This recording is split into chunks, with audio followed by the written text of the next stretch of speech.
revived series of Doctor Who began the 10th Doctor era, arguably the golden era of New Who, with David Tennant taking the lead role, having the same job as Patrick Troughton all the way back in 1966, and introduced new fans to Regeneration, and that although the physical appearance of the Doctor now looks different and is played by a different actor, it's still the same character. It's also in the second season that the relationship between the Doctor and Rose shifts a lot as they become quite closer, as we find through the 13 episodes that we review here. But before that, I want to cover the Christmas invasion, as although that was aired of the same year as Series 1, it's technically classed as being in the second season because of the debut of the 10th Doctor. So, the Christmas invasion. Whilst the episode was a decent beginning to the Christmas specials, it is by far the weakest special. The debut of the new Doctor is supposed to engage the audience into this new era of Who, and yet all the 10th Doctor does is just exhale regeneration energy. I mean, don't get me wrong, the 10th Doctor was great when he was actually on screen. I was being upset at the fact that she thought she knew the Doctor, only for him to then change. It was great in terms of someone to relate to the audience in 2005 who would have been so confused. So this was effective in this case. The return of Harriet Jones was good and some more familiarity. The cigarettes are a great and intimidating villain. The Doctor awaking to battle the cigarettes leader for the fate of the Earth as the Doctor eventually wins was interesting, as the Doctor quite coldly threatens him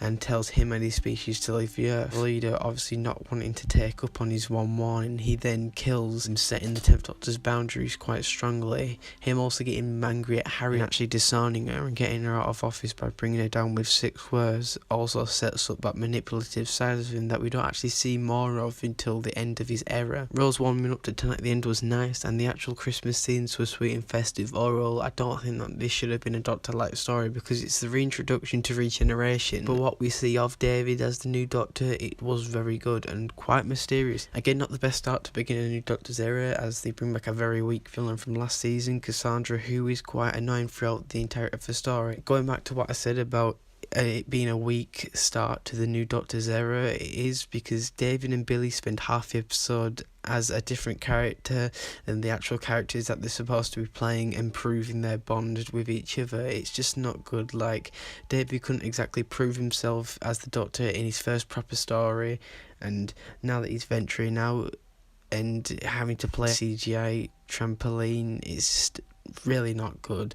Although the return of the Face of Bo was great and probably one of the only highlights of the story for me, and him saying that he'll be back for their final meeting was chilling, especially knowing of what it means now and how much significance the message will have moving forward in the next season. New Earth and its hospital was a good setting also, and the cat nurses served as a greater villain than Cassandra. The hospital virus transformation scenes looked brilliantly horrific, and the Doctor and Rose taking Cassandra back to see herself before she dies was, I guess, a nice little ending for her character. This was a story I wasn't entirely into, to be honest, not really because it's bad, but really just because it wasn't for me. Rose attempted to sound Scottish though was funny, and the Doctor actually pretending to be Scottish for the first half of the episode works well, as David is Scottish. Pauline Collins as Queen Victoria was good, and the bit that Rose and the Doctor have about Queen Victoria saying her iconic line of that she's not amused was funny. The werewolf transformation was good for 2006 though. The werewolf does look a bit dated. Rose and Tim being knighted off the TARDIS and her estate was great, and the ending with the Doctor going on about how there were a theory regarding the royal family potentially being werewolves was a nice little play on. Rose also winning the bet at the end was funny, with the story then ending with Queen Victoria forming Torchwood at the end of the episode, which was great, as whilst it foreshadows the spin-off that will air later in the year, it also relates to the finale at the end of the season. Now, this is when the season actually begins, in my opinion. It's short but sweet, consistent run of great stories. This story delves into the lore of a companion and truly the history of the Doctor beyond the revival and how he's been around longer than most of the newer fans. The return of Sarah Jane Smith was amazing. It was just been like Elizabeth Sladen just eased back into the role like she'd never been away, and I just love how the Doctor is pretty much taken aback by seeing her again, with me thinking that part of that expression was actually David himself fanboying over it, with him being a massive fan of Doctor Who back in the day and growing up with the Fourth Doctor and Sarah. Sarah coming face to face with the TARDIS again, and then the Doctor was amazing and still gives me goosebumps, although her short argument with Rose felt a little out of character for Sarah, but gladly it wasn't carried out through the entirety of the story, as they soon realised how childish they were being. The return of Kenan was good, along with Sarah of course, which was both a lovely callback to the classic series and kind of served some purpose for Mickey, who found out his place in the group, pretty much being the technical tin dog, which I found to be, whilst quite sad, quite funny at the same time. Sarah's anger as to why the Doctor never came back for her was great, which also makes Sarah question him and about how many more companions he's had previously but left. And I love the reason that he never actually goes back to any of them simply because he can't stand seeing them grow old and die, which was some truly powerful stuff and presents the Doctor being so ancient despite his young appearance. Mr. Finch attempting to use the Time War to manipulate the Doctor to allow the kids to crack the Godmaker code, and that if he stopped it, he could then bring his people back, which was great, with Sarah's speech on pain and loss being quite beautiful. Rose's reaction to the Doctor allowing Mickey on board was just so fucking annoying. Like, really, it was quite unnecessary, as Rose then sort of embraces him on board in the later story, so I really did not like that scene. The ending of the story with the Doctor saying goodbye properly to Sarah Jane this time and giving her a new canine mark was so sweet, and effectively to the story's positive reception about the return of Sarah and how well received that was, she was given a spin-off that aired a year later. This story is such a beautiful piece from the early writing days of Moffat, with the prominent character in this being Renette, known as Madame de Pompadour, which is such a great character, and her theme is such a beautiful piece composed by the god that is Murray Gold. I just love where we bounce back and forth from setting to setting because of the time windows from the spaceship to 18th century France, meaning the Doctor literally goes in and out of Renette's life. The clockwork droids are great and I love their stunning designs, as it really does work well with the French setting. The end scene with the Doctor arriving far too late to then where he reads the letter that Renette left him before she died was so sad, as the story ends with the Doctor looking incredibly somber as he switches off a fireplace, as it then actually cuts to outside of the ship that they're on, finding out that the ship that the droids took over was actually called the SS Pompadour, a ship presumably done in her memory, which was again a great ending and some great explanation as to why the droids went after de Pompadour in particular.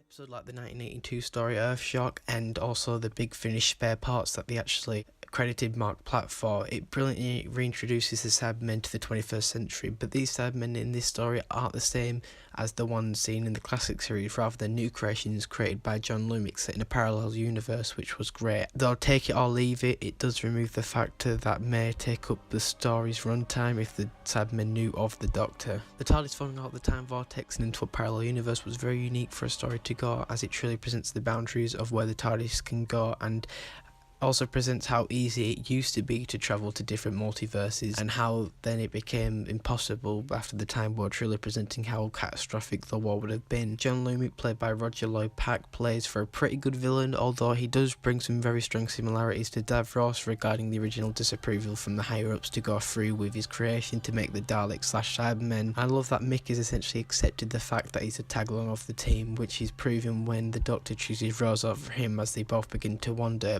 much to him said not to, and how Rose goes to find Parallel Pete and how Mickey goes to find his gran who died in his world after an accident on the stairs, something Mickey still feels guilty for, as he promised he'd fix the rug on the stairs that participated to her death. The Cybermen are stripped of any human element in regards to their new design, although they still hold that human feature. The Cybermen themselves though are ruthless, especially when they brutally kill Ricky and just coldly stand there. And when one of the Cybermen identifies themselves as Parallel Jackie to Pete, whether that were intentional or not. The execution of this story was a little part, essentially being a code on a phone that stopped the Cybermen, but it's justified since it was Mickey who essentially saved the day and gave him that hero redemption arc, as him cracking and giving that code to the Doctor was Mickey's arc of feeling the dog's body satisfyingly ending there, though things don't exactly end nicely for Pete and Rose, who is in complete disbelief about Rose being his daughter, though it does get revisited again in the series finale. Mickey decided to stay in the parallel world to shut other cyber industries factories around the world with Jake, partly because he knows that the love that he and Rose had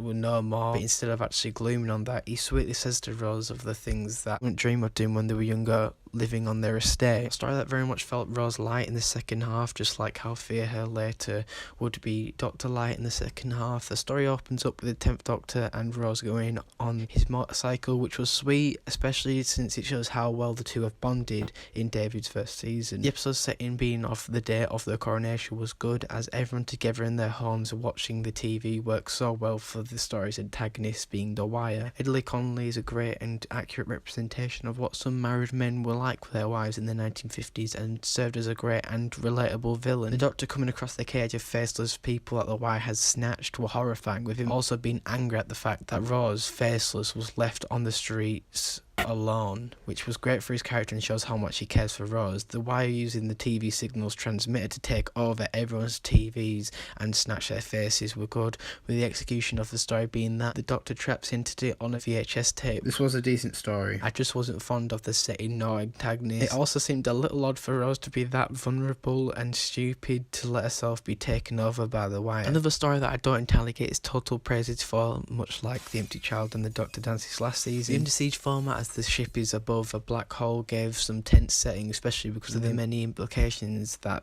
it could all go wrong. The story was quite good in my opinion in terms of character driven drama, with the death of a crew member Scooty as she's brutally forced out of the ship and into the black hole. The Doctor and Rose's conversation after being given the prospect of being trapped on the ship for eternity and settling down was quite interesting, and begins to present this human side to the 10th Doctor as the feelings for each other begin to grow in this one, especially in the scene where the Doctor was about to fall into the pit, unsure if he'll make it down alive, actually tells Ada to leave Rose's final words to presumably say that he loves her, which was quite heartbreaking. Foreshadowing in this finale are shown in these final 4 stories of season 2, and it begins with the Beast Force seeing the characters and their futures, and it details how Rose will die in battle, although after Rose at the end of the story confronts the Doctor about this, he dismisses it and assumes that he meant this battle. Right, this story isn't perfect, but it's alright, with the format of the story being quite unique, with it being put into the perspective of Elton, a normal person who happens to witness the invasions on Earth that have happened the past 2 seasons, in which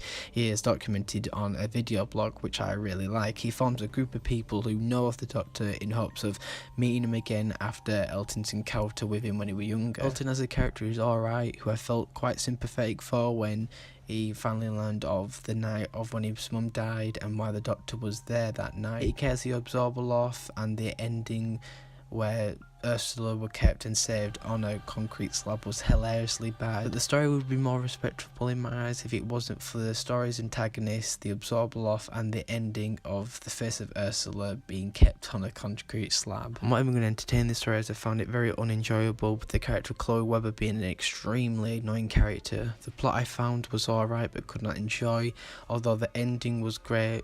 Well, because it was the ending, but also the foreshadowing to the finale and the departure of Rose, with the Doctor showing the fireworks and pointing out the disturbance in the air, which was quite chilling. Although this is the finale to series 2, it's also the end of the Tyler era of New Who, and I love that both identities of the Daleks were both kept secret until the ending of part 1, although a bit of that was spoiled in the trailer. The Cybermen initially looking like ghosts around Earth, whilst still phasing into this reality, was quite interesting because they were essentially brought into this world stronger, with people like Jackie who were missing their family members and used it as some kind of release valve. The final appearances of the Tylers and Mickey were great, as they have shown some great development, like for instance Jackie hugging the 10th Doctor presents a sense of warmth towards him, something that she didn't have on their first encounter. This also presents how the Doctor has now got a family of his own who has helped him move out of his phase of grief from the time. Yvonne Hartman, played by Tracy Ann Oldman, is a great addition to the story, and I love her character, and I love that even though she was converted, she still kept her patriotism and pride for her country. The reintroduction of Mickey, Jake and Pete from the Cybermen 2-part was great, and also shows what happened to Pete's world after the Doctor and Rose left, parallel Harriet Johns actually taking the reign as Prime Minister. Pete and Jackie coming face to face was sweet, as although they are quite opposite, being of 2 different worlds, they have both lost their significant others. Inclusion of the Daleks and the Cybermen was great for them to actually have a showdown, but it did feel quite one-sided, with the Daleks coming out on top in the battle. The Daleks' introduction after their seeming end in the Series 1 finale, with the concepts of the Cult of Skara and the Genesis arc, a prison kept by the Time Lords that holds millions of Daleks, was very interesting. The Doctor sending Rose initially with the others to the parallel world to ensure her safety, as he plans to send the 2 rivaling races back into the void, with Rose then deciding to stay with the Doctor, choosing him over her own family, was kind of sad. Rose then falling into the void to be saved by Pete, and then to end up in the parallel world with them, leaving the Doctor and Rose permanently apart, leaving the final scene of the episode between the pair to be so heartbreaking, mainly because Ten either couldn't or wasn't able to say his final words to her, which was, "Rose Tyler, I love you." The Christmas special cliffhanger of Donna arriving on board the TARDIS, confusing her and the Doctor, was an alright ending, though if only they went for a Series 4 ending and just had it end with the Doctor mourning over Rose, as then the emotional factor would have just stayed consistent. So with all 14 episodes reviewed, where would they go in terms of rank? I'm going to go through this all quite swiftly. So number 11, Fear Her. Number 10, New Earth. Number 9, Tooth and Claw. Number 8, The Idiot's Lantern. Number 7, Love and Monsters. Number 6, The Christmas Invasion. Number 5, The Impossible Planet and Satan's Pit. Number 4, Rise of the Cybermen and the Age of Steel. Number 3, School Reunion. Number 2, Army of Ghosts and Doomsday. And number 1, The Girl in the Fireplace. In conclusion, Series 2 explores the reintroduction of Regeneration, of course, and what a new incarnation can actually bring to the character of the Doctor and the show itself. The Doctor in his first season was great, despite the weak beginning of his debut, and the character overall's love for Rose grew from the previous season, and how it was executed was quite heartbreaking, as Ten could never really reciprocate his love back to Rose the same way she did with him, which is probably why it was so heartbreaking for him, as he knows that he'll never be able to actually settle down and love someone.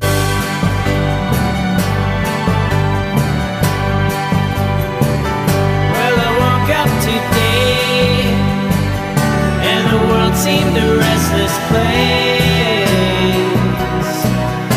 It could have been that way for me. And I wandered around and I thought of your face that Christmas, looking back at me. I wish today was just like every other day, 'cause today has been the best day, everything I ever dreamed.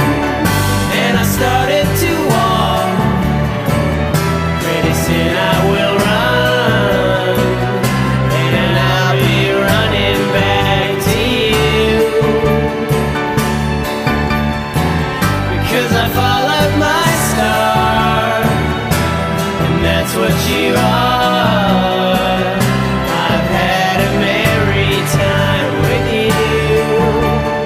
Oh, I wish today was just like every other day, 'cause today has been the best day, everything I ever dreamed. I wish today was just Oh, I love this.